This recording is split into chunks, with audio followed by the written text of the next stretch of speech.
Assalamu alaikum. This is Layla Abdullah-Poulos, and welcome to NBA Muslims Authors Speak. I'm going to jump right into it. We have Habeeb Akande. I've been trying to get him on. He's been on before, and I wanted to get him on for two things. First of all, we were planning on talking about his book, Illuminating the Darkness, Illuminating the Blackness, but we got to get into Black Panther first. Sorry, we got to like touch on that. Because I was told over and over again that I need to see this movie, and I saw it, and I had a great discussion with a great bunch of women, and we had a lot to say about it. But you've seen this movie multiple times. Yes, I've seen it 3 times. I'm planning to watch it again next week. What it's a brilliant movie that you got to watch it that many times? You can't wait for Netflix? No, it's not even that. The cinematic experiences, you can't beat the cinematic experience. And every time I've watched it, I've seen different things. And I appreciate the effort that the filmmakers made into tapping into different African cultures. And also, it was like a conversation that Black people have both from the continent and across the continent, outside the continent, in terms of what is it to be Black, what is it to be an African, and also our different experiences. Because I'll be honest, some of what I found quite troubling was the attitude of a number of the people from Wakanda in terms of dismissing the Black people outside Wakanda. You do find that amongst a number of Black Africans, if I'm honest. And that's something that resonated with me. And then even Killmonger, who I sympathize and empathize with in the second and third sitting when I watched it, because to me, he represents the pain of a lot of, you could say, the children of the diaspora who felt neglected by their African brothers and sisters in the continent. And I've got a number of friends from like the Caribbean, and some of their you could say the pain that they go through in terms of identity issues and stuff like that. I felt that whilst I was it was a brilliant performance by what's the name of the actor again? Michael B. Jordan. It's a brilliant performance, and again, like some of the themes they touched into was brilliant. And even in terms of looking at obviously a dark-skinned woman as the love interest, and obviously a lot of the women wear natural hair, and it was funny as well. And then they touched upon so many issues, like social political issues that are current nowadays. So, I mean, for me, I need to watch it, I think, about another 5 or 6 times, to be honest. No, seriously, because I don't think you can really appreciate it the first couple of times of watching it. It's a deep film. It's a deep film. It's more than a very deep film, and it had a lot of layers to it. And I have to tell you, maybe I'm not going back to the theater though, because that takes too much work. I'm a mother of 6, and it's just with a husband that works 2 jobs, so it just takes too much work to get to the theater. But I'll watch it again when it comes out on Netflix or something like that, because I did not get that from Killmonger. Everywhere I looked, all over social media, people were nobilizing Killmonger. And all I saw him as was someone that wanted to be king. I didn't really see him. I couldn't even relate to the pain that he was feeling. Maybe because I kind of, from my perspective, it's like you're talking about hundreds of years, generations upon generations. So the neglect that I feel as far as my heritage and everything is something that's long past, not something fresh and new. So maybe that's where I have this deficit, but that's not the way I saw him. I didn't see him as African-American pain. I didn't see him as anyone except someone that wanted to be king. Because especially when he said, "I came to kill you," it's like. Do you not think that he was avenging his father's death? And you can sympathize. I sympathize with him in the fact that he was abandoned by his family. His uncle killed his father. Yeah. And also he apparently, again, this is reading into the film and speaking to other people who are deep Marvel fans. Apparently, the reason why, when he went back to his ancestor, he went back to America, he should have gone back to whether it's Africa or like heaven, so to speak. It's because he wasn't given a proper burial. Okay. So little things like that, maybe people wouldn't have realized, but there's little things. That's why he said something along the lines of that they're stuck in no man's land because they were abandoned. So things like that, even though he did become a king, he was a legitimate king, you could say, because he offered to fight. He was a legitimate king, and his father was killed. I mean, I had a lot of sympathy for him, and I don't know what happened to his mother. I don't think they spoke about that too much, but the fact that he was abandoned by his uncle and they didn't even look after him after that, I felt like he had the justified means to be angry and wanted to avenge his father's death. Well, I found the way he went about it, maybe might not agree, and There was only two parts of the film which kind of I was like, okay, didn't kill his father. Chala didn't kill his father. Chala was a kid just like he was. So he was not going to avenge his father's death, because the man that killed his father was, well, actually he was long gone. So why was he still after Chala? Is it because he saw Wakanda itself as the murderers of his father? And I just want to kind of like get back to that whole idea, like, where was the mom? Yeah, I agree. And, you know, they present these female characters, these Black female characters, and they totally erase African American women from it, which is fine. And I'm not saying like it's anything diabolical, because the story's not about them, but it's just like she's like totally gone, and the only American woman that really has any kind of screen time gets killed by her. Oops, spoiler alert. I'm not going to say who killed her. I'll just say she got killed. So I thought that was interesting, but I'm sorry, I can't glorify Killmonger. First of all, I was not a fan of Chala either, so don't get me wrong. That's my point. So when you're watching T'Challa and Killmonger, it's difficult because who you're really rooting for, because you can sympathize, arguably you can sympathize with both characters.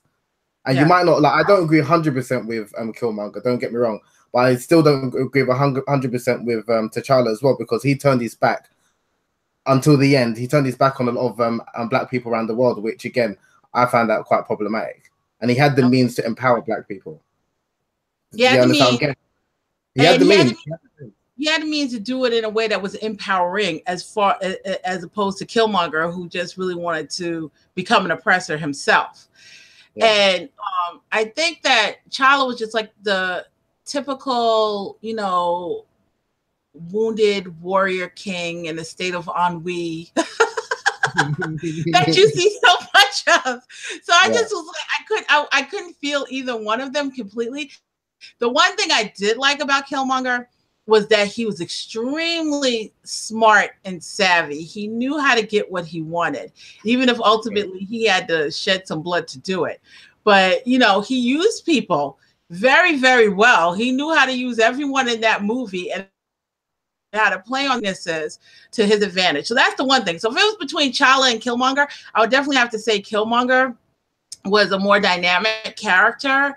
I just really think the women played up the movie, and the character Claw really like grabbed me more than anything else. Now I want to get back just for 1 second. Who's your favorite character? Sorry, who's your favorite character? I never have a favorite character, because you have the villain, you have the hero, it depends, you know, on exactly what it is. I have to say, I named 3 that I really, really like the character, and I really like the performances, and I'm so bad at names, so I can only name the characters. Okoye, who is the woman that plays in The Walking Dead. She's Michonne. Okay, so she's a fabulous actress all around, because I can't stand The Walking Dead. And the only time I watch it is for her. It's for that character, Michonne. My husband swears up and down that there's a little Michonne in the Okoye character too. I guess maybe I'll have to watch the movie again to kind of like determine that, but that's what he saw, because he's a Walking Dead fan. Shuri, so that's Lupita something. I think she did a good job. Wasn't that the sister? Yes, that's the sister. Shuri's the princess, the sister. Yeah. And I just saw her in Dark Mirror, which is a great series, by the way. I just saw her in Dark Mirror. Have you ever heard of it? I've heard of it, but I haven't watched it. It's British. You've got to watch it. You've got to watch it. You've got to watch this one called Black Museum, because she stars in that one, does an excellent job. Okay, so she's quite a good actress. And Claw, I'm sorry, I really did like that character. He played that character very, very well. Everyone else was kind of either going down like a lead balloon, or they were playing their parts. They were being the actors that they are. So like Angela Bassett, that's Angela Bassett. I've seen that over and over again. She's a fabulous actress, and she played that part fabulously. Like, what would you expect from Angela Bassett? Yeah. I think, and you know, so, and the guy that was the outsider in the mountains that used to howl all the time. Oh, is it the gorilla? Yes. Oh God, he was great. He was great. Yeah. He wasn't the best performance, but he was great. He was really, really good. So those 3, I have to say, those 3 were my favorite characters they kind of like drove the plot, and they kept the movie interesting and engaging in ways that if they weren't there, it would just kind of be like a kind of like, you know, Marvel Comics version of Coming to America. Okay, that's a good one. No, I think I have to watch it again, but it'll definitely be on Netflix or something like that. I'm not going back to the theater for a Marvel. You have to watch in the cinema. It's a total different experience. I've experienced it, so I'm good with it. So now I can kind of look at the characters from the small screen. But no, you have to watch the name of the show is Black Mirror, but the episode, and it's on Netflix, is called Black Museum. She's also in a British urban drama. It's called Top Boy. She's in I gotta look for it. Top Boy, yeah, you should check it out. It's on Netflix as well. He's a really good Michael, whatever his name was. I'm sorry, was not feeling him. He did a better job than the other guy that played Chala. He did a better job with his character than the guy that played Chala. But I mean, they're talking about these mind-blowing performances by these men, and I'm like, now the women stole the show. I don't think the men. I think apart from Claw, I think the women stole the show. To be honest with you. Oh, the acting from the women was phenomenal, and that was the thing, and that's what kept me engaged. And the one male character, Claw. Those are the ones that kept me engaged in the movie. Other than that, it's just like, you know, it was okay. I'll argue that Claw's accent was probably the best. He's actually, I think he's British, but his South African accent in the film was flawless. Even when I spoke to my South African friend, he said that his accent was the best out of everyone. Yeah, okay, now you tell me. I don't know what Wakandan's supposed to sound like. You know, is it like a mixture of different African accents, or is it supposed to really sound like someone from Nigeria or someone from like Cote d'Ivoire or something? Because I'm sorry, the main character, I cannot remember his name to save my life. That's how forgettable he is. He sounded through the whole movie like he was trying really hard to make his accent. Like he was just working more on his accent than his delivery. Yeah. I mean, to be honest, I was listening to a couple of interviews of him. He said that because of the previous film, he was in Captain America, one of the Captain America films, and he used like a South African accent. So that's why he kept the South African accent. But Wakanda, apparently, even if you look where in the beginning sequence, it's supposed to be near Central Africa. And a lot of the filming was done in Kenya, obviously where Lupita is originally from, and also in Southern Africa. But the actual accent for most of the characters was based on like a South African accent. Obviously, I'm originally from West Africa. So when I was listening to it, it just reminded me a little bit of Nelson Mandela, but the accent it didn't come across as that authentic. I didn't get that. See, I didn't get that, but you know, how would I know? If you listen to it again, he does sound a little bit like Nelson Mandela. And he even did say that he used Nelson Mandela as like an example for when he was training in terms of the accent. But for me, it didn't really hit me that well. And when I spoke to one of my colleagues, she's from Kenya, she was irritated by the accent, to be honest. Okay. She could detect what they were trying to do, but it didn't work. Whereas for me, obviously the Southern African, East African accent is very different to the West African accent. So I didn't know whether it was like authentic or not, but I overlooked it. I mean, other than that, the film was brilliant. So I didn't want to nitpick and talk about it. You know, it's interesting because they asked Koreans about the scene where they're in Korea. And the accents, and they said that the woman, like a couple of them said that the Korean woman, they're like, she's not Korean, she's probably from America, and they got her Korean. And they said that the actresses actually sounded better, like their Korean accent was better than the actual woman that was supposed to be Korean. So the last thing I would say, I saw Concussion last week, and the accent of Will Smith was terrible. As a Nigerian, I felt offended. Concussion? Will Smith? Did you say Will Smith? Will Smith? Okay, I'm not watching Will that. Smith. No. Will Smith, he played the Nigerian doctor who diagnosed I think it's called CT or STE. It's for NFL players, like, you know, the damage that they do. The heads with their heads. Yeah. But the accent was terrible. Why didn't you use a Nigerian actor? I'm sorry. It's like that is true. That was it's funny because that was the performance that his wife was complaining that he deserved an Oscar for, and that's when the whole Oscar so white came about. Yeah, that was in 2015, 2016, and the actual, as obviously someone from Nigeria watching the film, the accent was terrible. It was horrendous. Absolutely, yeah, it was just diabolical. But anyway, each to their own. I'm not gonna. Well, there are very few actors that can pull off accents. Like Meryl Streep is one of those actresses that kind of did very well in a lot of her film roles where she did accents. Right. And there's actually a British actor who they did not realize he was British. He did Idris Elba. Huh? Idris Elba. Idris Elba, but no, I'm talking about he did a show in the United States called House, where he was a doctor with like this limp and he was tragic and everything. I can't remember his name, but I didn't even know that he was British at all until he was like talking during on the red carpet during the award show, and I was like, what? Because his accent was so great. So it's really, I understand that it's very, very hard to do that. And if you really want to do a role, you have to really learn how to do that. But it's just like, I'm sorry, no. And I don't think Michael, whatever his name is, from Southern California, because what I'm told, he sounded just like that's where he was from. So that's another hard thing, because it's hard to do in the States too.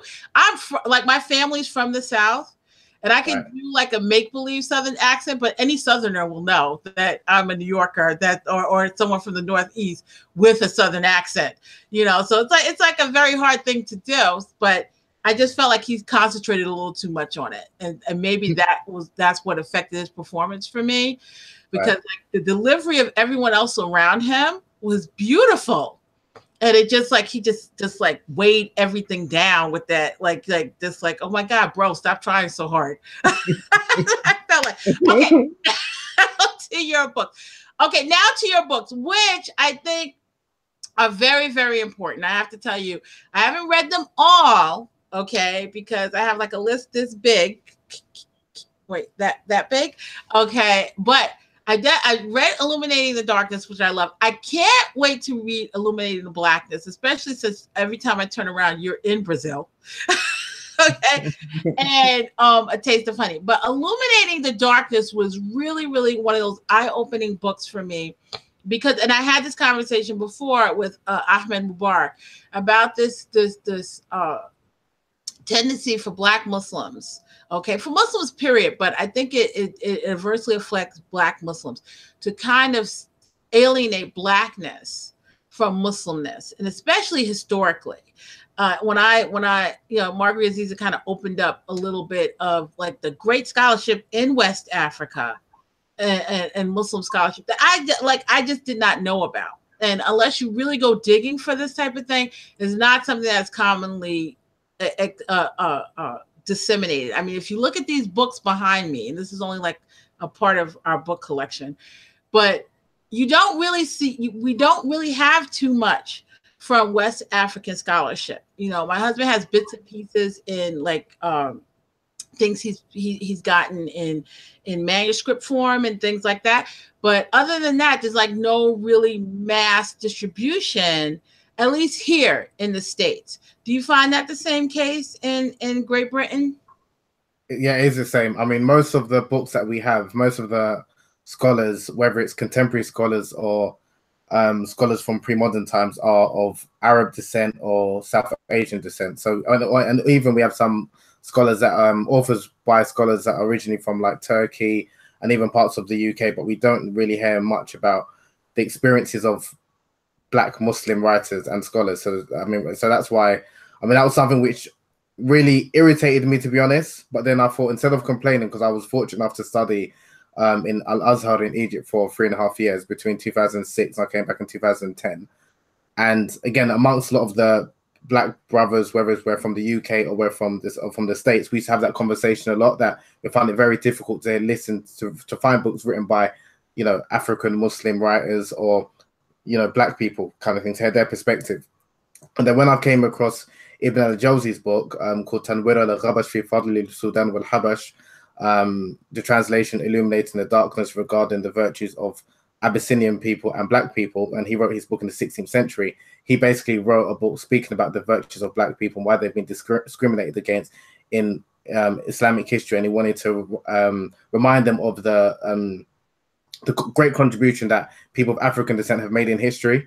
And he wrote about black scholars, black prophets, kings, queens, and he was speaking about non-Muslims as well, because he wanted to show that even obviously before Islam, there were a lot of great people of African descent who contributed to like world history.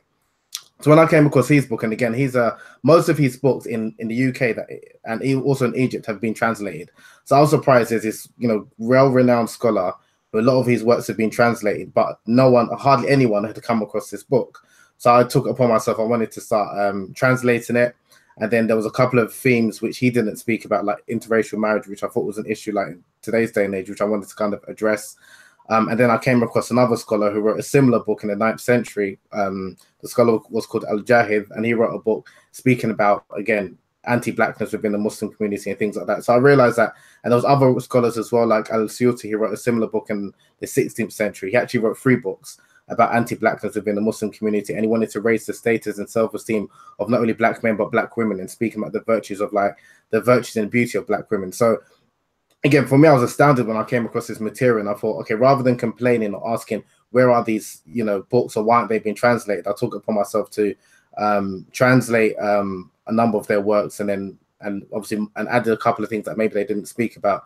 And obviously the title of my book, Illuminating the Darkness, is paying homage to those early scholars who wrote about this book, but a lot of it's in Arabic. So it's not like we haven't got that literature, but unfortunately not many people have kind of translated it into the English language. And I will tell you something, to be honest with you, when I was in the process of writing my book, the first one, I didn't really speak to too much people. I just said, let me do this, because I think I found it very beneficial. I thought other like-minded people, wherever they're of African descent or even if they're not black, might find this interesting.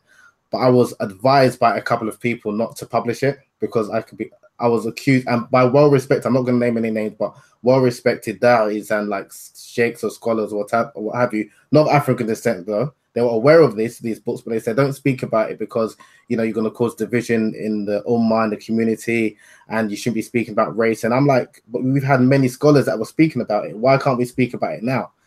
And it's one of those things that I realized, similar to like, and I love the title of Ahmad Mubarak's book, Century the Narrative. It's about us owning the narrative and like writing our own story. So yes, we know that there's been a great tradition of African writers and scholars, both male and female, speaking about their experiences and what it's to be a Muslim and outside of Islam as well.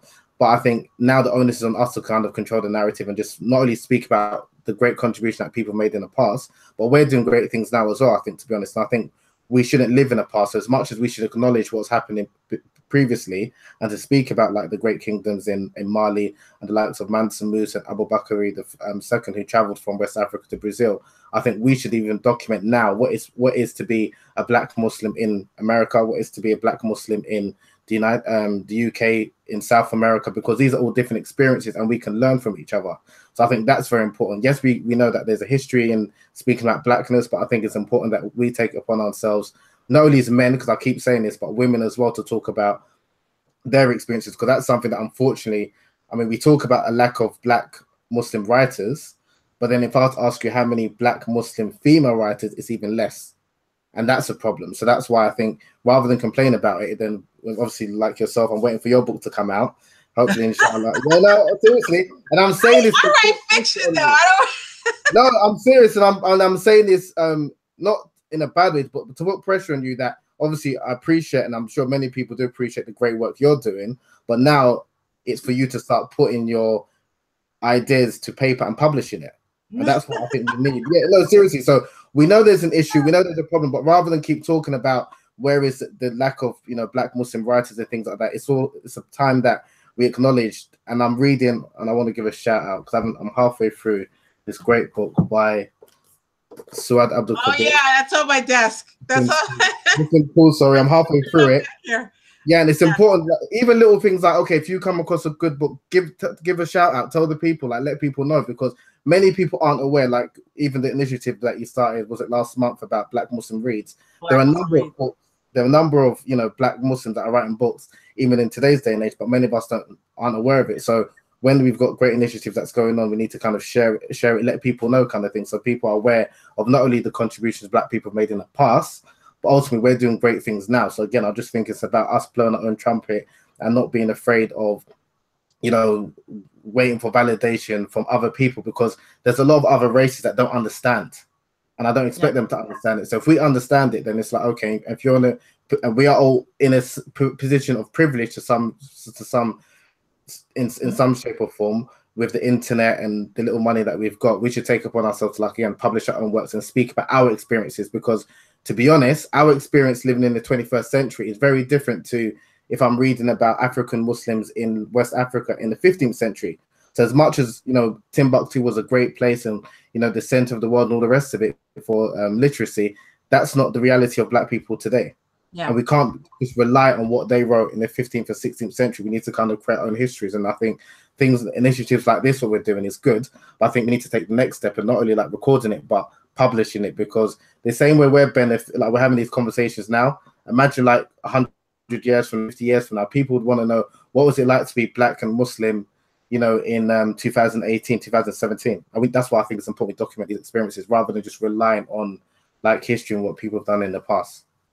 Well, I think that one of the things that the Black Muslim Reads campaign showed was that we are doing that. You know, first of all, I write fiction. I don't write nonfiction. I don't have the stamina for it.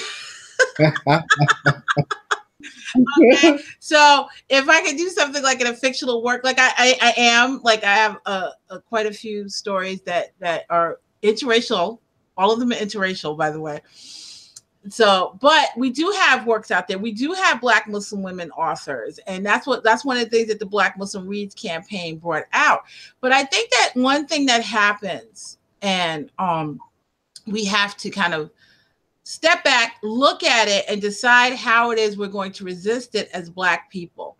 And that is, like you said, when you decided, well, you know, Ibn Jawziya, I have his stuff up here. I don't have that work.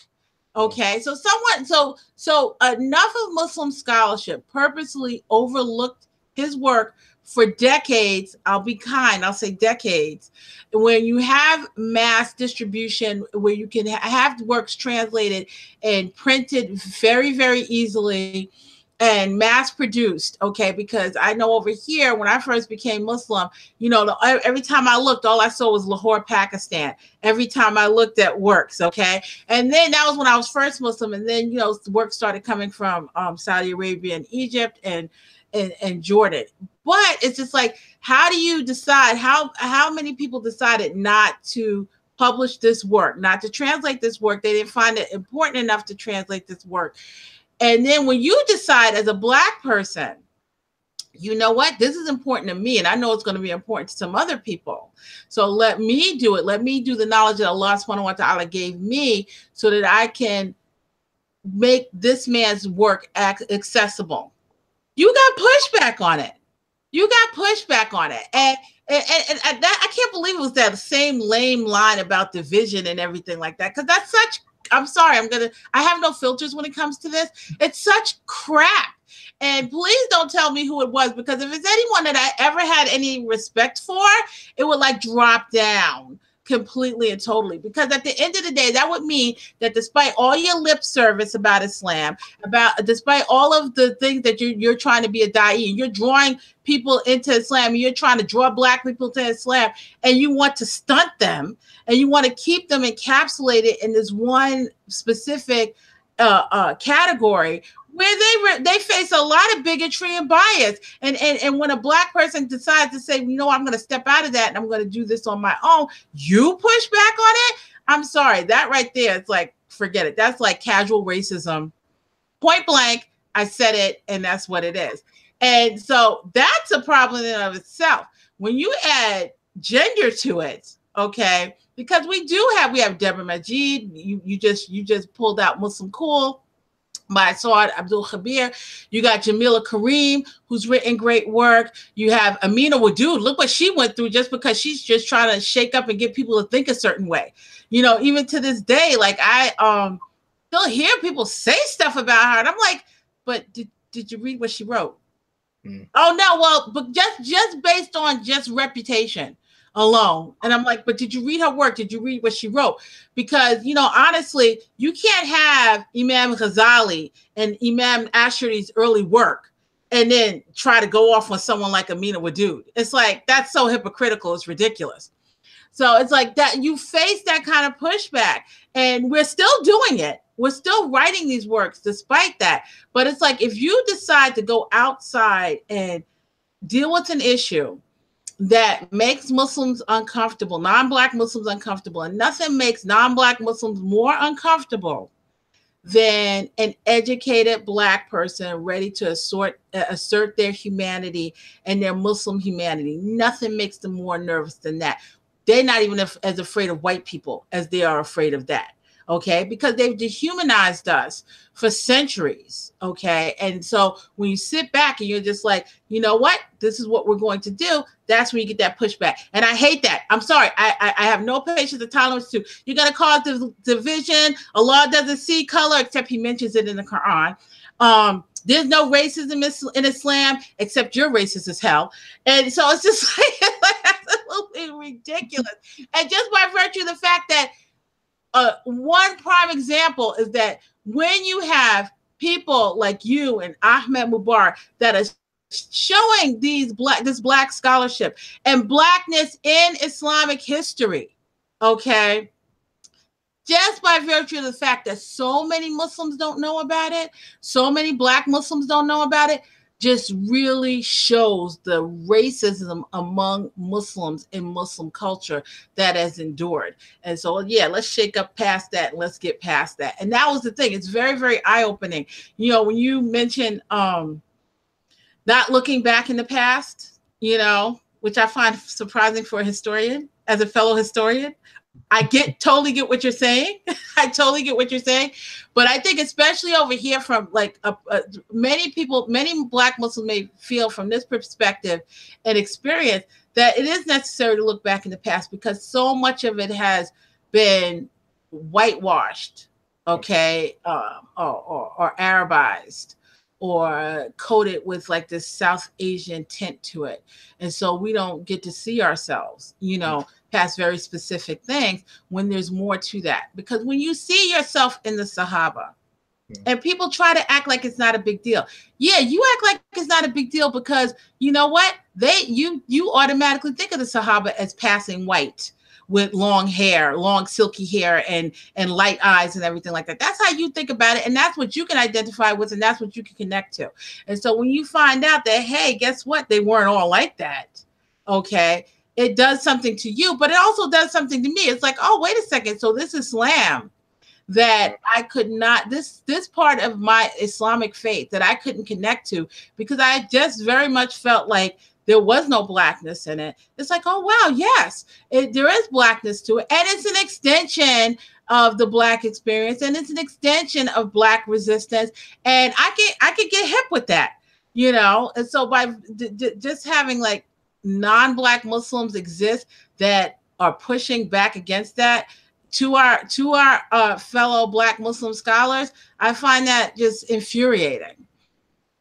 Yeah, so I just want to touch upon, I probably didn't word myself or explain myself properly. When I said not to look back in the past, I mean, don't get stuck. Look back in the past and be inspired by it. But my issue is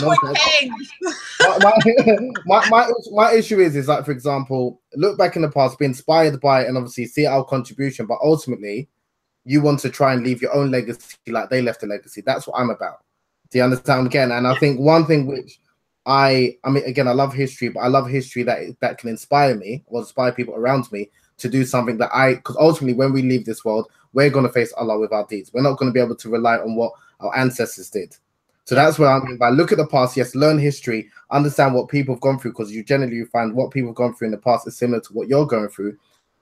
Draw inspiration from that, but then ultimately then leave your own legacy and then see how you can do something, not just look at what's done in the past. That's what I mean, because I think it's dangerous that you can look in the past and then just rely on the histories, what people have done in the past, and not think about what you're going to do for people that's going to come after you, because their struggles is very different to ours. It's similar, but it's different. And I think that's why it's important that we draw inspiration from what they've got. And then obviously then we try and leave our own legacy and start creating our own history. And again, especially with, I think now what we need more than anything is the black. We know about the black experience, but we don't know much about the black Muslim woman experience. And even myself, I struggle to find black Muslim woman stories written by black Muslim women. I find stories written by, you know, Arab men, even some black men, but obviously the stories and experiences coming from black Muslim women themselves, I struggle to find that. So that's why now I think even this in this day and age, that's not even heard of as much compared to black Muslim men. Do you understand what I'm getting at? That's why I think it's important. Yeah. As in the UK, that is. I think in America you've got definitely much more prominent, you know, black Muslim women writers, which is fantastic. But in the UK, even a number of sisters that I do speak to, for every reason, they're a bit apprehensive to kind of put their ideas or their thoughts in paper, whether it's non-fiction or fiction. I think that's important that you kind of, yeah. That was one of the things that came up with the Black Muslim reads, is this whole idea that the creativity of Black Muslims in the UK seems very much stunted, where it's just like you're either guilted into thinking that trying to examine your Blackness is somehow anti-ethical to your Muslim faith, or like you said, you're dividing people. So is that the case? Do Muslim, or is it just like they're channeling them away from kind of looking at and examining and celebrating their Blackness and then developing creative works because of it? Yeah, I mean, there are a few, don't get me wrong. So like Naima B. Roberts, that's a writer. Also a sister called Halima Shodeh, so she's got Black Muslim Times UK. But other than those that come to mind, I'll be honest. And there's another sister, I think her name is Layinka. Yes, Sani as well. Yeah. But I can actually name them, and they can probably fit on one or two hands, and that's a problem. Yeah.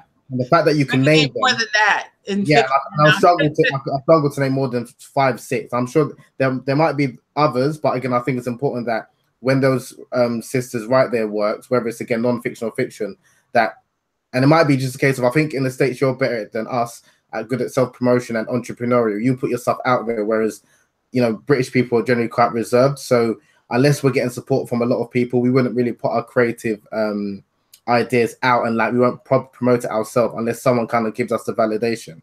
And I think that's a problem, because generally within obviously the Muslim community, the majority of Muslims in the UK are of South Asian descent or Arabs. So amongst black, there's not many black people to give you that push to kind of put this work out that it's important. Do you understand? I'm guessing that. That's why a lot of I find it surprising, because there are a lot of authors that are non-black, Arab and South Asian descent, that get a lot of support, that are in Great Britain, and they have entire social structures on social media. I watch it all the time. But they've got support from their own community. Yeah. Whereas we were black, like there was a book that recently came out by Jennifer Okunyemi, and it was called A Muslimer's Guide to Afro Hair. She was speaking. Yeah, very interesting title. I'll send you the link. It came out, I think, last week or 2 weeks ago. So she was speaking about, obviously, as a hijabi woman, how do I look after my hair, and the struggles that, you know, women go through, especially being a black Muslim. But that only came out recently, so I'm glad that came out. But I'm sure that's a problem, or a challenge, I would say. I don't want to say it's a problem that a lot of black Muslim women wearing a hijab face. But a book like that, it needs to be, you know, promoted, and like people need to kind of help them. It is a very different thing. It is a very different thing. Imagine it is. It is, and it's interesting because you would think that it would get. Hopefully, she'll get a lot of support for it. But I totally understand where you're coming from. That's why we had the Black Muslim Reads campaign, and we are very much encourage Black Muslims to kind of like create and think and support each other. I think that there's some issues with that, like after the campaign, like I'm like looking and I'm examining certain things. I think that definitely there has been a boost in signal boosting and mutual amplification among some Black Muslim authors, in particular fiction authors are the ones I'm looking at more so than anyone else, because of just some issues in fiction where we're just really having these discussions and these conversations about Muslim fiction, what it is, what it can contain, gatekeeping, things like that, resistance against hegemony from South Asians and Arabs and white Muslims, and So that I'm looking at that in particular. But I think that if we learn how to really do that, like this is something that's great. So if we learn how to really do that, it could get out there. And yeah, it may not get out there at the same level that someone who is kind of like playing that game and is the right skin tone and the right ethnicity may get, but we can still amplify and uplift each other and not think about so much if you get a certain numbers, then that's validation. It should ultimately be about conveying a message to people. And it may be to your people in particular, it may be to a broader audience, but to convey that message to people. So if it's a few people, then that's great. And that's the reason when I started NBA Muslims, it's still very, very small. But it's just like, you know what? If only a few people, if it's meant for a few people to watch and to benefit from, then that's who it's meant for. And it's like, alhamdulillah, at least those few people watch and benefit from it. So I think we kind of got to get out of that mindset. And also, I think that we need to get the shackles off our creativity. We just really, really do, because it seems like we are shackled by this hegemony. And it's definitely something that happened in the United States, where it was just like, look, Blackie, we're from overseas. We know what we're talking about, and we know how to be Muslim better than you. But I think that, it's been quite a few decades, and it's a larger population of Black Muslims. Where it's just like, you see it, and you see where it's just like, wait a second, hold up. No, we didn't embrace this faith and raise our children in this faith to have people put more shackles on us.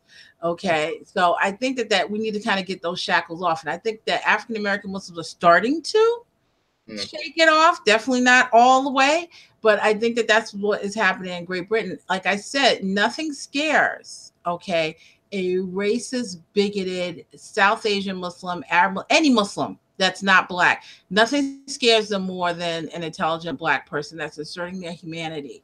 It just really doesn't. It's the same as white supremacy. It's this delusion of superiority to Blackness. And if you don't have that, if you have this delusion of superiority to Blackness, and you see that that's all false, because it's 100% false, then what do you have after that? What do you have after that? Okay. And I remember Zara J. I don't know if you're familiar with her. She's an African-American author out here. She has some great works. She said, when Black people take stuff, we blow it up. We make it hypocritical. I mean, look at Black Panther. Look what happens when you take a Marvel character, Black Panther, and look at the box office growth. Look at how it spanned the globe. Look at it. When we take it, we blow it up. So that tends to be a little intimidating to people who especially ride on this feeling of superiority. And it's not just the, person with the hood, like in the United States, we have the KKK and they wear hoods. So it's not just that person, okay? It's also the person who acts like they're down with liberation of Black people, but only to a certain extent. And that's Muslim. There are a lot of Muslims like that, and there's Muslim scholarship like that. You don't want to name names. I won't name names. I won't make you uncomfortable. Please don't. But there is there's quite a bit of non-Black Muslim scholarship, non-Black Muslim activists, non-Black Muslim advocates that are like that, like to a certain extent, where it's just like, oh yeah, and let's liberate Black Muslims, but they will subject their fellow Black Muslims, scholars, activists, and advocates to racial microaggressions left and right, make a hostile environment to the point where they can't grow and progress inside of those organizations and inside of those enclaves of scholarship and everything like that. How can you progress when you sit down and someone that you thought, okay, understood you based on an Islamic similarity starts spewing the same nonsense that you hear from over here would be someone like Donald Trump. Or something like that. So I don't know how it goes in the United States, but I think economics also has something to do with it. And what I mean by that is that if, for example, especially if you're, for example, like a Dali or like you're affiliated with a Muslim organization or a masjid, and obviously they're your employers, you don't want to bite the hand that feeds you. So you're not really going to speak about certain issues that potentially they're not going to like speaking about race and all these type of things, because you might be out of a job. Yeah. And of course, we know you should be speaking truth to power and speaking the haqq, but in reality, obviously, people have got, you know, families to look after and things like that. So they'll avoid. So there are some, you know, even I know of in the UK and a couple in the States, Black Muslim da'is, or, you know, you can call them scholars, and they're aware of this issue, but they shy away from speaking about blackness because, like I said, they don't want to bite the hand that feeds them. And this is why I think it's important that, and this is why I didn't want to go into, like, you could say, any type of like religious work full time, because I wanted that autonomy, I wanted that independence, where even if what I might be saying might be wrong, at least I'm speaking from my own personal opinion or my experience of what I found. But when you're linked to an organization or you've been given some sponsorship, then it's difficult. It's human nature. It's difficult to speak out against certain things that you might be it seems like you're attacking that community, if that makes sense. So even like with my first book, when it came out, I self-funded it. I didn't want to go to actually an organization, Muslim organization, did approach me when it was nearing the publishing stage, and they asked me if I wanted some help, like financial help, and I said no, because it was a predominantly North African masjid, and obviously also including some Arabs as well. And obviously in my book, I'm speaking about some of the anti-blackness, which is from their communities. I had a feeling that they might have wanted me to edit some parts. Yep. Even when I've given some talks to some communities, they don't want me to speak about certain issues. Now, again, if that's my employer, then naturally I'm going to have to, you know, play, you know, the role and not really speak about certain issues. But I'm doing a disservice to, even if it's a niche audience, I'm doing a disservice to them. But I think that's why I think it's important that people have like a profession, or they've got some form of occupation which is not reliant upon them speaking the truth to, you know, to their audience. I think that's very important. And when we're looking at a lot of traditional Muslim, you know, writers and scholars, they publish their manuscripts independently. Yes. They didn't have to, they wasn't gatekeepers, so to speak. And obviously if they had a large following, then obviously they have a larger audiences, and then the work could be disseminated. Whereas nowadays it's like you need to go through an establishment, like a Muslim organization or institute. And then the problem with that is that generally if they're, you know, if the people that control that organization are of a certain, even if it's leaning, whether it's theologically or politically or, you know, even like ethnically, then obviously your work is going to be, you're going to probably not say certain thing that's going to go against them. And that's just the reality of the world that we're living in, not only in this day and age, but also going back, looking back in time and reading historical accounts of like Muslim writers and scholars. Well, it's the golden rule. He who has the gold makes the rules. No, that's very true. And that's why, again, even if, like you said, even if you're starting you've got a small platform, you're starting with a few people, that's fine. But at least, you know, you're authentic. The bigger you get, and obviously the more hands get involved in it, then obviously you're gonna lose autonomy. You're not gonna be able to speak freely.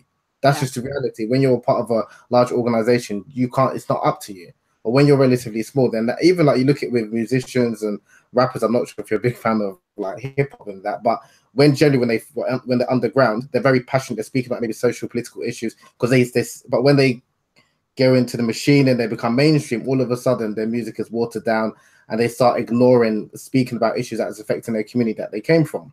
And that's because they don't want to bite the hand that feeds them. And they're thinking, even though I'm getting this money, I can still help my people another way. Do you understand? Whereas before, they were very direct.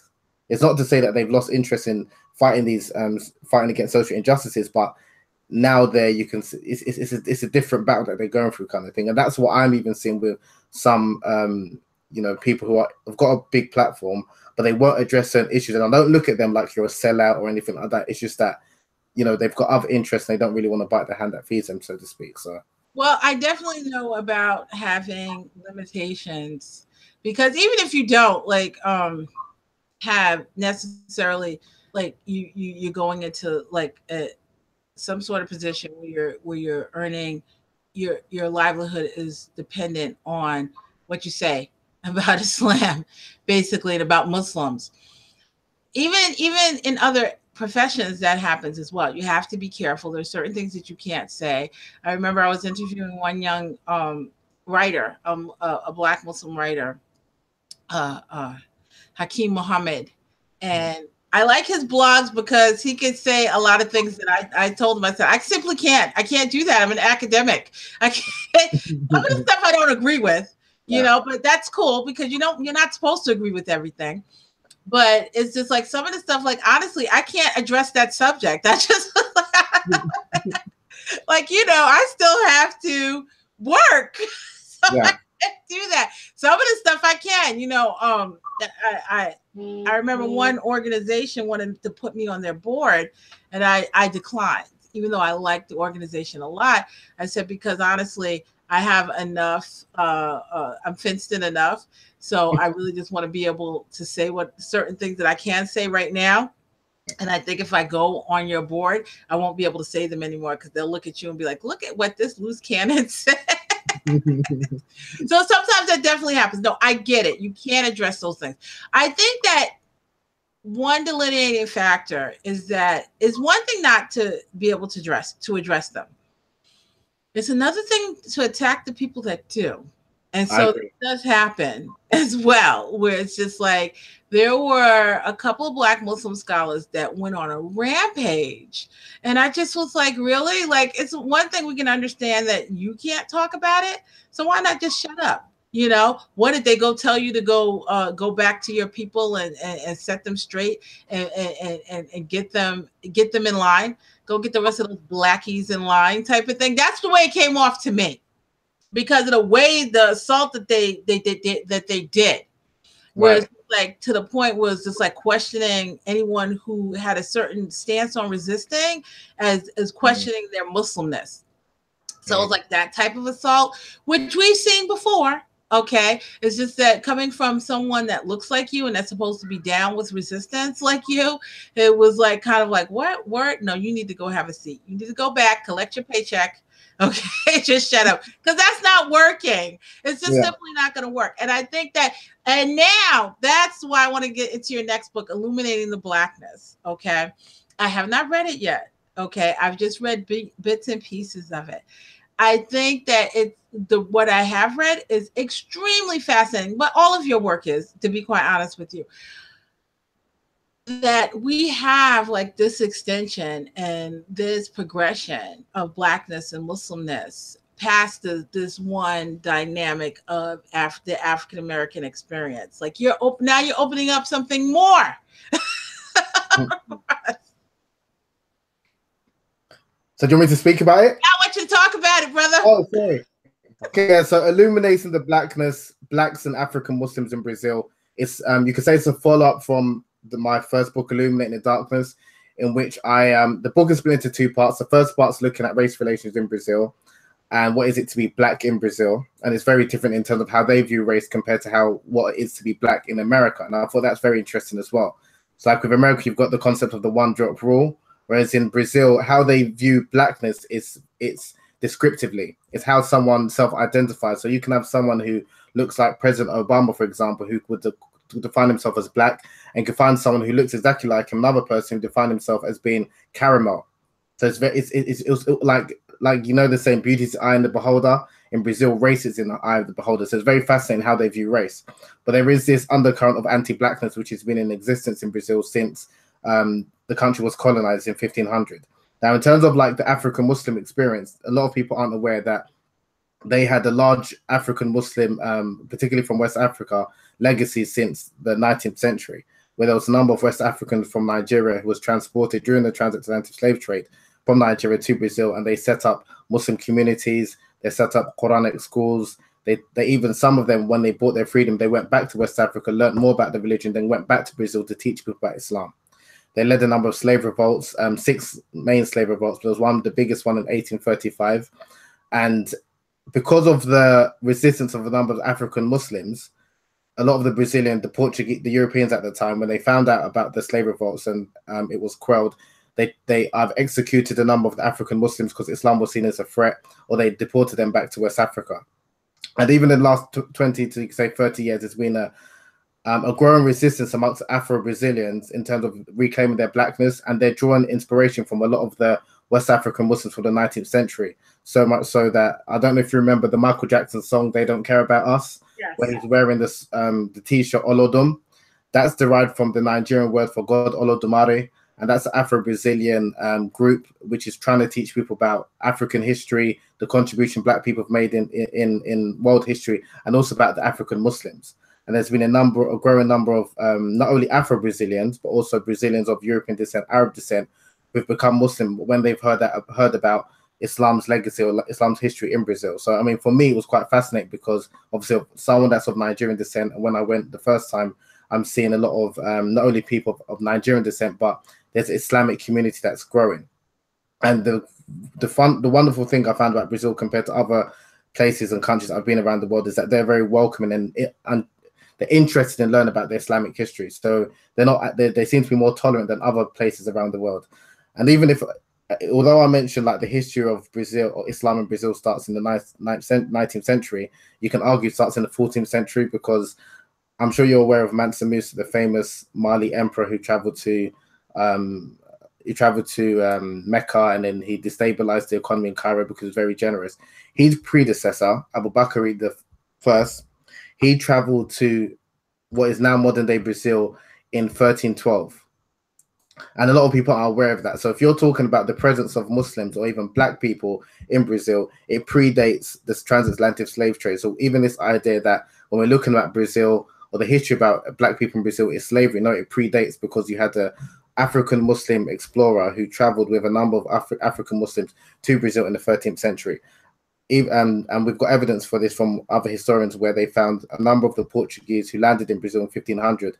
They found some spears with golden spears, which they traced back to West Africa, indicating that the West Africans, like Abu Bakr the First, he landed in Brazil before the Portuguese. So for me, again, it was something which, rather than waiting on the Brazilians and then a lot of them of like, European descent or Arab descent to speak about this history, the onus is on us. And obviously for me as a Muslim and someone also from Nigerian descent, I was even more intrigued and fascinated by it. So I thought rather than waiting for people to talk about it, there have been a couple of books written about the African Muslim presence in Brazil, but I thought it'd be interesting even for the English speaking world to kind of know about it, because amongst academic circles, a lot of people are aware of this. Like historians are aware of this, anthropologists are aware of this, but a lot of everyday, even Brazilians, they're not even aware of the African Muslim presence. So I think that's why it's important. Similarly, when we're speaking about, when you mentioned earlier, about learning about those Black Sahabas, those people of African descent amongst the Sahabas, so we can realize that, no, we have a stake in this religion. Same way as a, Afro-Brazilian or Black person, Islam and even what it is to be a Black person, they've been part of that country before it even came into existence, as we understand modern day Brazil. So for me, it was very fascinating. And obviously from the book, which came out a couple of years ago, now I'm working on a documentary because I understand, as much as I might like, researching and reading, a lot of my target audience do not like reading, if I'm honest. So the book itself is like about 300 pages, right? Obviously, I've got some pictures to try and entertain people, but I know that my target audience, the main people that I'm trying to target, primarily Black people, whether they're from the UK, America, or even in Brazil themselves, a lot of them don't like reading, and that's just being honest, right? That's my target audience. So people don't like reading generally. So I'm thinking, how could I? Because it's the message. How can I convey that message? So I'm making use of. So initially, I thought, okay, let me start taking pictures so people can see for themselves. Seeing is believing. And then I thought, okay, when I did a couple of talks in the UK about the book and my research, I thought it'd be interesting to maybe interview people, maybe do like a little documentary series speaking about what is it to be Black in Brazil, the issue of being a Muslim and Islamic history in Brazil, and also the issue of like sexism and sexual tourism, because that's another big topic which goes on in Brazil, even amongst, unfortunately, Black men from the UK and America. But that's a different topic altogether. So now I'm like working on a documentary which I'm trying to finish off, hopefully within the next yeah, I've been saying this for a while, but I'm trying to finish that off. So people finish your documentary. Okay. Yeah, I love documentary. If you look at another historian, Henry Louis Gates, okay, yes. His stuff wasn't read either. Yeah, it's true. And I'm sorry, you're right. And I watched his documentaries. Yeah, no, sorry to cut you off. I watched his documentary, brilliant documentary about being Black in Brazil. Latin America. They went to Cuba. Ooh. So I watched the 4-part series, and again that piqued my interest, and then I wanted to learn more. And then I read the book, but I didn't read the book first. So I know even for myself, I never even read the book. Why? Yeah, yeah. Well, the book is interesting. That is true. So that's what I've realized for myself. That okay, it's good to have the book because that's like the reference. But ultimately, I think if you want to, push your message to as many people as possible, try and do it in terms of whether it's a photographic form or like a video. So that's why I want to try and finish the documentary. Well, I think this is one of the things that I've observed, okay, as a cultural critic, and my focus is literature. Yeah. And that is this, okay. When you're talking about works like yours, okay, it's going to appeal to a very specific audience, okay, mainly scholars, not just like like the professional scholars, but also independent scholars, which our society really couldn't even move without them. Something that thick is not going to necessarily appeal to a lot of people outside of that, okay, but that's where fiction comes in. So it's like that's the reason why we need to have fiction and nonfiction, because a good fiction author will take some of the stuff that you have and frame it in a way that will appeal to people that actually want to read it and not put it down, okay, type of thing. So it's like, and some of the best authors out there, kind of like, they know they can do fiction and nonfiction, have done fiction and nonfiction, because there are quite a few out there. They see the difference and they realize the difference. And when they discuss it, there's definitely differences to it. So I think that a documentary is a great idea. I love that idea. I still want to finish reading the book, but I think that to get that amount of knowledge and convey it to as many people as possible, it will have to be something outside of a book, or you can do an audio book where someone can listen to it while I need to get someone. I haven't got the voice. I haven't got the voice for that, so I'll need to get someone to do the reading. Oh no, you got it. Oh God, I got to get you hooked up with my daughter, because she knows how to find voiceover artists to do stuff like that. Like, she does auditions and everything, but it's like, it's very important. And I think that it's a great way, I think that the book in and of itself is wonderful and fabulous, but we have to have different methods and means of conveying to people. If we don't, they don't go anywhere, and they don't go far at all. And like, I found Illuminating Darkness a very easy read. Illuminating the Blackness was a little do you know the funny thing? The funny thing is that Illuminating Darkness first came out, a lot of people found, even though it's only, I think, maybe 120 pages, whatever, like A5, but people found that quite difficult to read, right? And they found it quite dry. So Illuminating the Blackness, although it's double the size, arguably it's easier to read. But again, I know that even when I'm looking at people and they pick it up, it's like there's too many pages. It's too much content. They don't know where to start. So when people see the images, it's easier to digest. And then I realized, okay, because a lot of people are put off by, there's so much information, they don't know where to start, which I can understand. That's why I thought, okay, let me do short clips, whether it's on YouTube, and then maybe start thinking about doing a documentary, because ultimately it's not about the book itself, it's getting the message across. Yeah.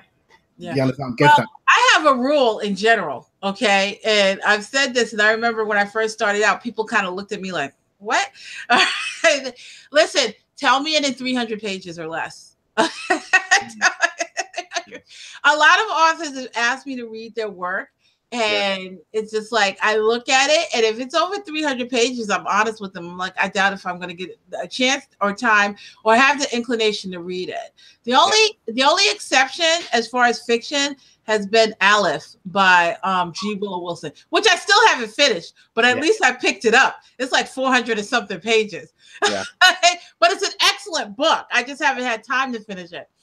So it's just like, 300 pages or less. I think that is a skill, actually, what you're saying. It's just making me think. But to get your message across without, go like waffling. I don't know if you use that term in the UK, in the States, waffling, because I said that to one of my colleagues. Syrup and butter? What? No. Waffling is just like you're speaking too much. Just get to the point. And I think just to be concise and get to the point, that's a skill in of itself. And I think when you're a writer and you get used to just speak, or like especially if you're a non-fiction writer, your target audience might be other academics, and that's a problem. So you're losing sight of the general public. And if you're writing something for other academics, that's fine. But if you want to get your message across, which I'm trying to do, to the general masses, or anyone that might be interested, then you need to kind of get to the point, not have a 300-page book, to be honest, and maybe just make it digestible for people. And that's why I realized that, okay, to supplement the book, I can't do anything about it. It's out. It's 300 whatever. People love it. I mean, I've seen a lot of great reviews about the book, so it's not a bad piece of writing. Yeah. I just want to get it to as much people who might be interested in the topic. So that's why I try and make use of social media and things like that, because the book itself, it could be split into 2 or 3 books, because I tap into so many things. And that's something which I like from the early Muslim writers, is that they will get a topic and they'll speak about so many different themes and concepts rather than just speaking about one, especially with the non-fiction writers. And that's something that I like. It's the same way, like if you're having a conversation with someone, you don't say like, okay, we're just going to talk about this subject and that's it. You're going to speak about so many different subjects. It's going to go back and forth. And that's the way I kind of like to write my books. I'm touching upon different topics, but hopefully they all link somehow. But the way I kind of like those books is that you can look at it as similar to a reference book, where you can just read maybe a paragraph, a chapter or a couple of sections, because that's what you're interested in. You don't necessarily need to read the book from the beginning to end to understand everything, because there might be some parts that you're more interested in than others. Well, you actually did that very well in A Taste of Honey. I like the way that you framed that book, and that kept my interest. And I think that's more than, is it more than 300 pages? A Taste of Honey? I don't know, but that's it's just over a little over 300 pages. Oh, wow. But it kept my interest the whole time. And I mean, your introduction was fabulous. And so it's like, it does become important. And you can do that, like with The Taste of Honey and with Illuminating the Darkness. You can go back and you can look and reference certain points, which is excellent, because this can be used as an educational tool for that purpose as well, because you don't necessarily, you can go over things with students, like you said, topic by topic, and do it that way, as well. It's not dry. Your writing is not dry or anything like that. I just think that the size may put people off. And if someone does pick it up and read it, I think they'll remain engaged. They'll remain engaged in it, and continue to read it, or even keep it as a point of reference. Because there are smaller books, there are larger books, there are books that I have that I have never finished, but I keep going back to, because it's just like, these books are a point of reference in my work and in certain things that certain times in my life where I go back to those works and I look at those works. So it's Islamic scholarship, non-Muslim works that do the same thing. So I think that in and of itself is good. But like you said, you want to get even more out to more people. And a lot of times an author may think that that's it. Okay, I'm done. All right, here's my book. Here's my brilliance. Let me move on to the next thing. But you're thinking past that. You're thinking of taking the work that you have and moving it to another way of conveying it to reach people that may or may not finish the book or may not read the book at all. And I think that's that takes a lot of foresight, and it takes a lot of talent, because it's not easy to cross over into things. You ever read a book and the author's being interviewed and you're just like, wait, that's not the same person that read this book. They wrote this book. Yeah. It's not the same person. So it's like that, and one African American scholar that I love, Cornel West. Okay, yeah. Big fan of him. I don't like his writing. I just really don't. I love to hear him speak. I love to hear him talk. I'm really not a big fan of his writing, so it takes a lot to be able to do to go across media. like that. And so I hope that you do it, and I hope that you do a great job. I think that you will do a great job because you definitely have a presence for it. I want to go back to illuminating the darkness and this whole idea of during enslavement in Brazil. First of all, I'm sorry, I'm going to be honest. Brazil is racist as all get out. Sorry, it's a very racist country, and that's the thing. Okay, thank you. As a country full of contradiction, it's arguably more racist or just as racist as the United States of America. But because they didn't have Jim Crow laws and they had the miscegenation laws, and the thing about Brazil is because they encouraged and they subsidized for so many Europeans to come to Brazil, and the reason why they did that is so that they could eradicate the black race. Yeah, and their idea was I can't remember what it's called in Spanish. There's a term for it: purifying the race. Yeah, purifying the race. So they wanted to do that, and it still exists today, where a number of even dark-skinned Brazilians or Afro-Brazilians feel that they need to marry or have relations with someone that's of a fair complexion in order to eradicate the blackness from their progeny. When that again is problematic, but it's the fascinating thing about Brazil is what America was going through, arguably in the 1960s and 70s with the whole civil rights movement, the whole Black is Beautiful culture movement. They're going through that now. So they're like a couple of decades behind. So that's why it's really interesting seeing what they're going through, because it's only the last, you could say, 20 years that they're kind of understanding or identifying, embracing blackness. And that's why I think it's... That's fascinating, because you're saying to me, like, okay, during enslavement, all right, when Black Brazilians were enslaved, African Brazilians were enslaved, and Muslims in particular, they did keep some part of their Muslim identity intact. They were able to keep some part of it intact to the point where they resisted, and then they started to get shipped off or killed.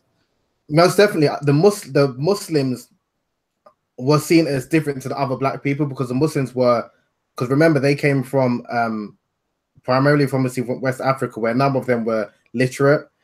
Some of them were scholars, who were students of knowledge, and they tried to preserve their religion by teaching people about Islam. And they had I wouldn't say an arrogance, but they had a pride in who they were and even in their identity. And a lot of the Brazilian authorities at the time, they felt troubled by this, because where they can tell like a non-Black Muslim to do something, a non-Muslim to do something, they'll do it. Whereas a lot of the Muslims were very defiant. And and there was a number of testimonies between Brazilian authorities and the Muslims when they asked them why aren't they drinking alcohol, why do they not renounce their faith, and they were very defiant, saying that even if you gave me all the money in the world, I would never relinquish my faith. And there's things like that for me was inspiring. And some of the stories where you had a number of African Muslims who bought their freedom, who traveled back to West Africa. They didn't think, let me just stay back in my homeland. They went back to Brazil to teach people about Islam. So when I'm hearing these stories in the 19th century, and this is a journey that took 3 months, and they're risking their lives in order to not only preserve their religion, but teach people about their religion, it's inspiring. So again, it's something which, as a historian, I think it's important that we look at these inspirational stories that we can not only hopefully gain some inspiration from, but hopefully we can use that to kind of as being impetus to kind of do some great things in our own like difficult situations, because they were going for anti-blackness like we're going to anti-blackness, but the way that a number of them were still able to keep their dignity and preserve their religion and teach people about Islam, I think it's something that we can kind of like draw inspiration from. And even so what happened? Because now you have this gap in that. So you're saying that they were that way, and then they either got killed or shipped off? Yeah, so since from the last big slave revolt in 1835, that's when a number, like majority of the, you could call them rebels or those that were involved in the slave revolt, they were either deported, executed, or imprisoned. And after that, anyone that was seen to have anything to like any Arabic script, if they had any, like if they self-identified as a Muslim by their name, they were severely reprimanded, and that's why Islam died out.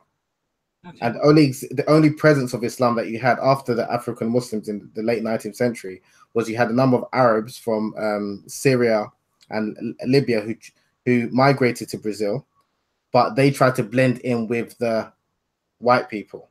And a lot of them, they didn't maintain their religion. Some of them did, but they definitely didn't propagate it. And it wasn't until the late 1980s, early 1990s, where a number of African immigrants were traveling and as economic migrants to Brazil, and they found out about the Brazil's Islamic heritage. And there was a famous, well, not famous, there was a Brazilian businessman of Arab descent. When he found out about the history of Islam in Brazil, then he arranged for a West African imam from Nigeria to come to Brazil, in Salvador, northeastern Brazil, to try and revive the Islamic community. And that's where I've been a number of times. And since then, he's now, you know, a number of people, alhamdulillah, become Muslim, and because they're, you know, they're embracing not only obviously their African identity, but their Muslim identity as well as their Brazilian identity, because they know it's got some heritage, some stock in their history. This is an African influenced dawah type of endeavor.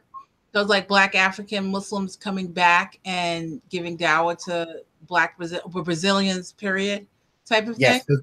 Yes, so it's a combination of West African Muslims, Brazilians of Arab descent, and also indigenous Brazilians as well, who are embracing Islam. So, and one thing when I interviewed the Imam, who's Nigerian, he said one thing which he's found, and even a number of Muslims from whether the United States or the UK or what have you, that he's trying to make sure people understand is that they respect and understand Brazilian culture. The same way, if you're doing da'wah in the United States, you need to understand and appreciate, for example, African American culture. You can't come with a Nigerian Islam, so to speak, or British Islam or South Asian Islam, which unfortunately I know some people do, and try and impose it amongst the African American Muslims.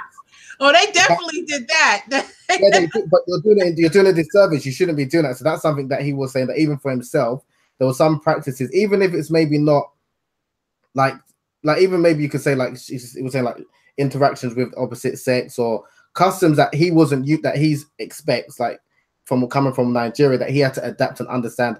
Okay, in Brazil it might not mean the same thing as it did in West Africa. So again, unless something is clearly, you know, against Islam, and even within that, you have to be careful in terms of how you're kind of doing da'wah, in the sense, but it's all about, he was saying, understanding Brazilian culture. And then obviously when you're trying to propagate and teach people about Islam, because a lot of them, they're forthcoming in terms of wanting to understand and hear about the religion. I should actually mention that the most of my experiences about Brazil are mainly referring to northeastern Brazil, which is predominantly people of African descent. Like 80% of the people in northeastern Brazil are of like African descent, particularly in Salvador or Rio, where it's a lot of people of African descent.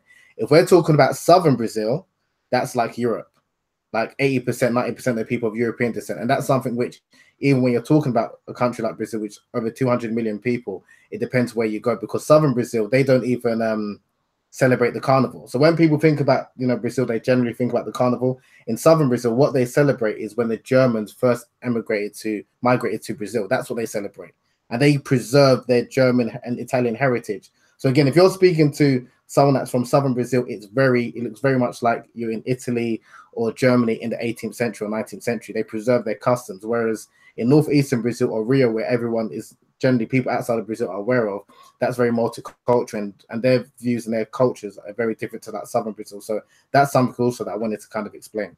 So is the Nigerian imam that you mentioned, or any other Black Muslims, is he experiencing any kind of pushback from Muslims of Arab or South Asian descent, as far as him trying to have some cultural relevancy when it comes to giving dawah and instructing Brazilian Muslims on Islam? Good question. He isn't, to be fair, and the person that purchased the mosque was an Arab Brazilian. Okay. But he did say one of the issues that a lot of Afro-Brazilians or dark-skinned Brazilians do have is when it comes to work and marriage. That a lot of, because Sao Paulo is where it's predominantly Arab Muslims. In terms of marriage, like, so for example, a lot of the Brazilians, Brazilian Muslims, when they want to get married, generally those of Arab descent, they want like the fair skin or Arab looking Brazilian woman.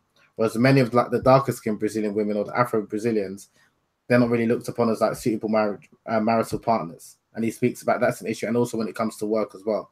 There's two Brazilian men, Afro Brazilians I interviewed, and they spoke about the discrimination that they face amongst Arab Brazilian Muslims. And he said that he finds more, he had to go back to non-Muslim Brazilians to find work and people that accept him for who he was. So the whole issue of anti-blackness, which does exist in the UK and the States in the Muslim community, it does exist in Brazil, but not so. I would argue that it's probably not as prevalent as it is maybe in the United States and in America, United States and UK. Do you think that it's because the Afro-Brazilian Muslims are going through a similar type of progression into Islam that happened already in the United States through the Black Muslim movement, and but they have some a level of support from African Muslims from Africa at the same time, where we didn't necessarily have it to an extent. Definitely had it, but maybe not to the same extent. Yes, I think, and that's actually a really good point, because especially again when you're looking at the Brazilians in northeastern Brazil, they've, like, what was astonishing, even myself going there, they see themselves, many of them see themselves as fully African. They embrace the Africanness. So even becoming a Muslim and knowing about the African Muslim presence, for them, they can identify and they can relate to it. So, and a lot of the Brazilians that embrace Islam, they embrace Islam after hearing about the African Muslim presence, because number one, obviously they were African like themselves, of African descent, and they're fighting against injustice. But they didn't identify with the Arab Muslims who are already in the country for hundreds of years. Do you understand? Because they couldn't, because a lot of Arab Muslims were rich. They didn't fight against social injustice and things like that, and they blended into society. Whereas the African, go ahead. I'm sorry. Whereas African Muslims struggle, whether they were Muslim or not, they can identify and relate to it. One, because obviously similar skin complexion, and two, they're fighting against social injustice. Okay.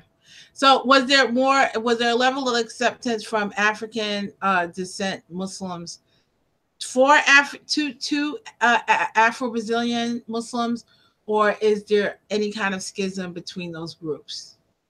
Sorry, amongst African Muslims and Afro-Brazilians? Yes, African Muslims and Afro-Brazilians. I didn't find any like real issue between the two groups that I interviewed, and I went to University of Michigan was it last month or 2 months ago, to speak about that, like why are a growing number of Afro-Brazilians converting to Islam, and I conducted a number of interviews, over 30, and most of the issues that I found in terms of the interviews was between Afro-Brazilians and Arab Brazilians, not between not Afro-Brazilians and African Muslims, because a lot of African Muslims who travel to Brazil, they're in actually a worse state economically than the Brazilians, because they're actually discriminated against. Okay. But the hierarchy is European Brazilians at the top, whether they're of European descent, Arab descent, they're all white Brazilians, and then Afro-Brazilians, and then Africans at the bottom.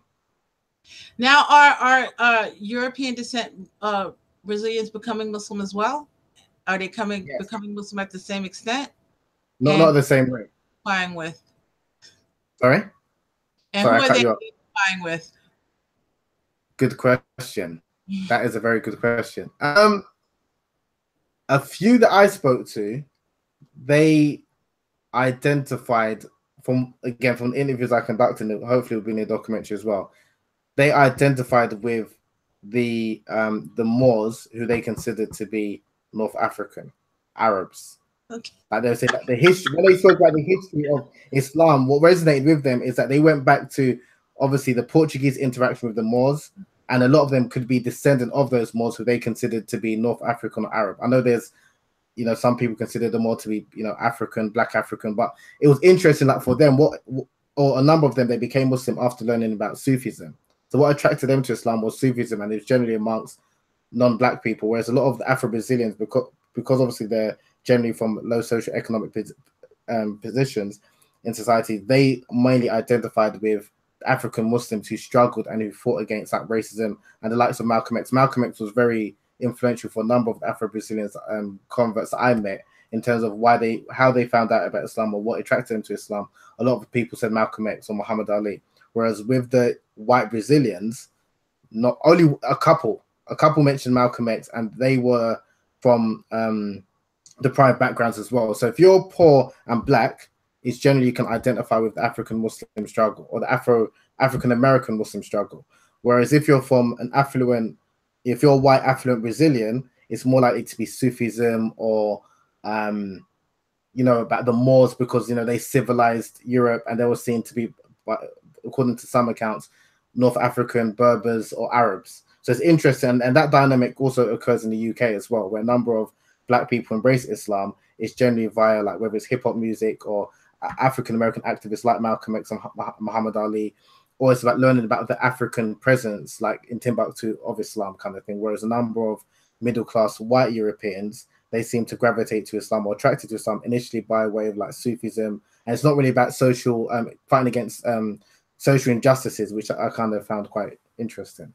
So is it the Arab Brazilian Muslims that are kind of introducing these white Brazilians to Islam? Is it the African Muslims that's doing it, or is it a little bit of both, or is it just like a whole nother thing? It will mainly be the Arab Brazilians, or it's people finding out themselves through the internet. So especially after 9/11, and there was a famous soap opera known as a telenovela, which came out in Brazil a few months after 9/11, in which it showed a Brazilian protagonist. I think he had a relationship with a Moroccan woman, a Moroccan Muslim woman in Morocco. And then after that, a lot of people wanted to know about Islam, and they researched about Islam on the internet, and and they found out about Islam and they embraced Islam through their own devices. So it wasn't really through an African Muslim or Arab Muslim, but those who have converted to Islam by way of da'wah is predominantly being through the hands of Arab Muslims as opposed to African Muslims. The African Muslim presence is mainly prominent in northeastern Brazil, in the city of Salvador. Outside of Salvador, like in Sao Paulo, where the majority of the Muslims reside in Brazil, is predominantly Arab Muslims, and they're wealthy in the sense of they've got the mosque and they're able to do da'wah more efficiently than you can say African Muslims. So is Islam spreading at all in southern Brazil? No, not really. That's the thing. Like, really? That would be really interesting, because I know that here in the United States, the Euro-American Muslim population is very small. And so it's been my experience and my observation and my work that they don't coalesce in and of themselves. So you don't have like a predominantly Euro-American Muslim community that I know of. There may be, and if someone knows of it, let me know. They tend to either coalesce it with African-American and Black Muslims, or with non-Black Muslims, okay? And they tend to marry that way as well. There's very, very few Euro-American Muslims married to Euro-American Muslims. They exist. I'm just saying that they're very, very few. They tend to either marry Blacks or they marry Arabs and South Asians. And so it's kind of like dispersed that way. So it'd be really interesting to kind of see, since you're saying that southern Brazil is majority white. If Islam spreads there, then it would be like similar to Latino populations up here, where they're large enough where they could coalesce and have their own organizations and places of worship and stuff, where they're the majority, not like they're keeping everybody else out, just that they're the majority there. So it'd be kind of interesting to see that, because that's one thing that has not happened here, where it's just like you have like this majority Euro-American place of worship that's established and things like that. So it would be kind of interesting to see what would happen if that happens, if it spreads to southern Brazil. Who would spread it? Okay. Would it be African Muslims based on resistance? Would it be like Arab Brazilian Muslims, or would it be something totally different? So I guess you got to keep going back to Brazil.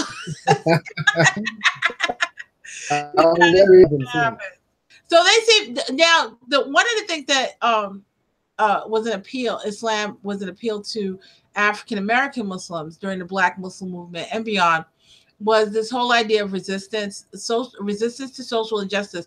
But it also came, especially during the Black Muslim movement, particularly with one group, the Nation of Islam, this whole idea of disassociating yourself from the faith of your oppressors.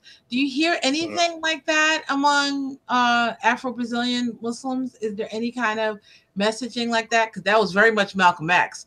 But did that also extend? Not really. And the reason, and even like the interview I conducted with the West African Imam in Salvador, he did mention that there were a number of Black Muslims who came from America to visit the mosque, and they said, you should try and make it exclusively just for Black people. And he was saying that a lot of, number one, he resisted it because he said that's not from Islam. But he said even if you ask a lot of the Muslims themselves, like the Afro-Brazilians, they wouldn't stand for it. And when he spoke to a number of them, they were like, yes, we know that a lot of white people are racist, but again, because in Brazil, I think it's not as segregated as, or America's more segregated because every Brazilian has probably got a white person in their family. Take that tree hard enough. I think every African American does too. Yeah, but in their immediate family, I mean, like visibly in their immediate family. So that's why even in terms person down the road.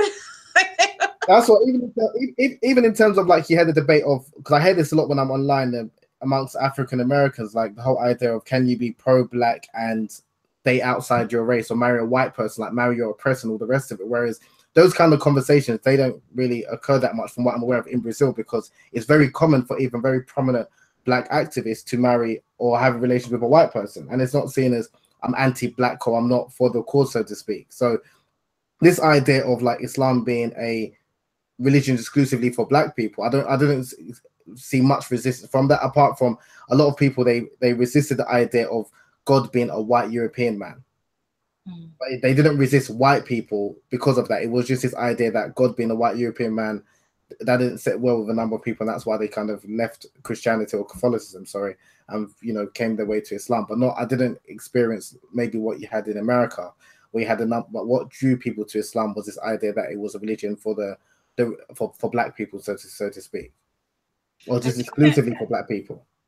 I think that work like yours definitely highlights how multifaceted the Black Muslim experience is, and how connected it is as well. I mean, it seems like we are definitely, like Papacia Fazar always likes to use the term one people.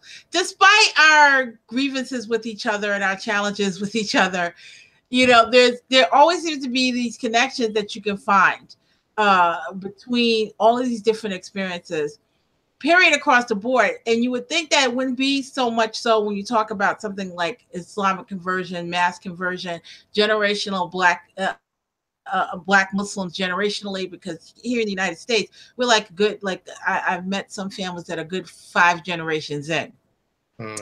So it's definitely established Black Muslims in the United States, African American Black Muslims. I'm talking about African American Black Muslims. So it's just definitely not, it's no longer like this default conversion experience, because there are plenty of Black Muslims that are generationally Black Muslims from their great grandparents and so on. So, and to look at that, and to look at now what's happening in Brazil, to look at what's happening in UK, to look at the Black experience after enslavement in the Caribbean, which there's a small book by Sheikh Abdullah Hakim Quick where he touches on that as well. It's like, we definitely need these works. We definitely need to see, how these experiences hashed out and how they're linked to each other, and how it is that we practice and we own this faith that is not alienated from Blackness. There's so much Blackness in it. It is not inherently foreign. It is not inherently Arab. It is not inherently South Asian. Not inherently anything. And I think the Black Muslim experience and works like yours and Ahmed Mubarak's and Jamila Karim and Saad Abdul Khabir is very, very important in continuing to do that. But I want to know. Have you come across Sylvain Diouf's book? Excellent book, Servants of Allah. I have it. You have to read her book. I have not read it yet. No, you have to read her book. Excellent book. Like Black Muslim reads made me broke. Okay. Black Muslim made me broke. And there's still only 24 hours in a day. Like right now, I'm finishing up Khalid Beydoun's book. Yeah, Islamophobia. Really gotta get that book. You have to get that book. Yeah, I'm gonna read seminal work. I think like The Way Taste of Honey is like the seminal work in modern erotology, Islam and modern erotology. I think he really presents a really good frame about Islamophobia and intersections of oppression, which I thought was really, really cool. I was surprised by it, but I'm not going to talk anymore because I was supposed to talk with Tariq about it next month. So, but you have to get that book. That's one book that is really, really good. It kind of like feeds into like it's a very good thing to have on your shelf. Is that book as well? And he talks about Blackness and about Black Muslims and Islamophobia, something that is definitely not spoken of at the level that it should be. Yes. And so he takes that on. So I think that again, it's more about the Black Muslim experience and Islam. So I think that that's very, very important. So you got to get that book. But I have her book, and I have not finished the book. And I haven't started her book yet, because when I looked at the introduction, I was like, I need quiet. And and I need to just read this book. Yeah. But Jazakallah again for all of your support of NBA Muslims and for coming on. We've been on for an hour and a half. I'm going to stop the broadcast. Okay.